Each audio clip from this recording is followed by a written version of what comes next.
Level 1. The crush rejection. You are 16. A hallway. A name you practice in your head for a week. A no that takes 4 seconds and rearranges your entire chest. You think this is the worst it gets. It isn't. Not even close. By the end of this, you will become someone the 16-year-old in that hallway would never recognize. And you will call it healing, and you will be half lying. Because heartbreak doesn't break you once. It breaks you in levels, and each one takes something while it hands you something else. Start here, because it feels small. You know it's small. That's what confuses you. Nobody died, nothing was lost that was ever really yours. And still you can't eat lunch. Still you replay the 4 seconds. Still you check if they viewed your story. Here's the part nobody tells you. Your brain doesn't have a separate folder for this. Scientists scanned people right after rejection, and the same regions that fire for physical pain, the anterior cingulate cortex, fired for this too. So when you say it hurts, you are not being dramatic. Your body is processing an actual injury. You just can't see the wound. You survive it in a week. You laugh about it in a month. You file it under I overreacted. That file is going to get a lot bigger. Level 2, the first real one. 6 months in, you have a toothbrush at their place. You have inside jokes that don't translate. You have a future you accidentally started building without noticing. Then they leave, and your body stops sleeping. This is not a metaphor. Loss spikes your cortisol, your stress hormone, and elevated cortisol wrecks the exact system that lets you fall asleep. So at 3 a.m., you are wide awake, heart going, scrolling a phone that has nothing new on it. You lose weight you didn't mean to lose. People say you look great. You want to tell them why. The friends pick sides quietly. The group chat gets careful around you. 2 mutuals just stop replying, and you understand in a small, cold way that some friendships were only ever leased to the relationship. You tell everyone you're moving on. Remember that phrase. We're going to need it later. Level 3, the betrayal. You don't find out from them. You find out from someone else's phone. A notification at the wrong angle. A name you weren't supposed to see. The floor disappears. There is a real condition called broken heart syndrome. Sudden emotional shock floods the heart with stress hormones until it physically changes shape and mimics a heart attack. Doctors named it after a Japanese octopus trap because of how the heart deforms. That is how literal this gets. The organ in your chest can be injured by information. You learn the worst lesson of your life here, that you can do everything right and still lose, that loyalty is not a contract, it is a hope. You stop trusting your own read on people. You start screenshotting things. You start keeping receipts. You think you've hit bottom. You haven't found the trapdoors yet. Level 4, the long fade. This one is different. There is no fight, no reason, no final scene to point to. Just silence, expanding. The text gets shorter, the plans get vaguer. Soon becomes a word with no date attached. You're not being left. You're being slowly released, one unanswered message at a time. And you can't even be angry because technically nothing happened.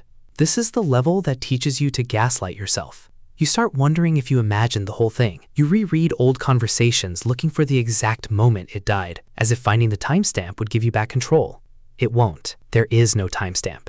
People don't always leave. Sometimes they just evaporate, and you are left standing in the shape of where they used to be. You stop saying moving on out loud, but you're still telling yourself you are. Level 5, the one you broke. Then comes the level you don't see coming, the one where you are not the victim. You meet someone good, and you are still bleeding from the last 3 levels. So you give them a version of you that is half present. You answer slow, you compare them to a ghost. You keep one foot out the door because the door is the only thing you trust now. And one day you realize you have become the silence. You have become the long fade. You are the villain in someone else's story, and they are 16 again in a hallway somewhere, replaying 4 seconds, learning that emotional pain registers as physical pain. This is the level that ends the self-pity, because you can't fully hate the people who hurt you anymore. You have seen the machinery from the inside. You know exactly how a good person becomes a careless one. Level 6, the rebound collapse. So you do the thing everyone does. You find someone new fast. You use them to forget. And here is where you, watching this,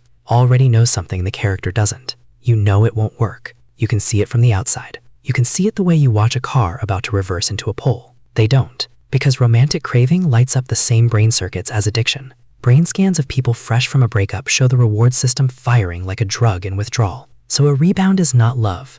It is a substance. It buys you 3 good weeks, and then the original pain comes back with interest, plus a new person you have now hurt just to feel briefly less alone.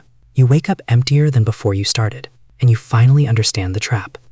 You can't outrun it sideways. There is no person who has a door out of this. Level 7, the numb phase. So your body does the only thing it has left. It turns the volume down on everything. Nothing hurts anymore, and that should feel like victory. It feels like death. You can hear a sad song and feel nothing. You can see their name and feel nothing. You go to work, you go to the gym, you go home, you go to sleep, and somewhere in there a person used to live, and now there is just a schedule. You tell people you are finally over it. You are not over it. You are under it. You have mistaken anesthesia for healing. You think this is rock bottom, the flat line, the end of feeling. Hold that thought, because the floor is about to drop again. Level 8, the rebuild. You can't stay numb, so you build a cage of routine to hold yourself up. Gym at 6 a.m., journal at 10 p.m., cold water, long walks, a reading list, a list of lists. And this part is real. This part works. Structure is genuinely how the nervous system reorganizes after loss. Discipline hands your brain a new identity to attach to, one that isn't the person who got left. You get stronger. People notice. You start to like the reflection. But watch what you are actually doing. Every 6 a.m. alarm is also a way to be too tired to think. Every page in the journal is a conversation with someone who isn't there. You have turned grief into a productivity system. Remember moving on? Look at it now. It started as healing. Somewhere around here, it quietly became running. Same word, opposite engine. Level 9, the test. Then it happens. The trapdoor under the floor you thought was solid. You meet someone good, actually good, available, kind, looking right at you. And your body floods with fear, not love. This is the cruelest level, and almost nobody warns you about it. You did all the work, you rebuilt, and the reward for surviving is a nervous system that now reads safety as a threat. Your chest tightens when someone treats you well, because well is unfamiliar, and unfamiliar is danger. You sabotage it, you go cold, you run a perfectly good thing into the ground to protect yourself from a wound that already closed. You realize the breakups were never the damage. The damage is what they installed.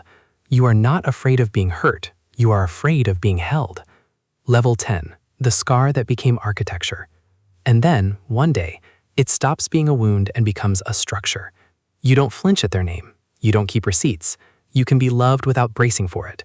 The fear is still there, but it is load-bearing now. It holds something up instead of tearing something down. You meet the next person, and they get the best version of you.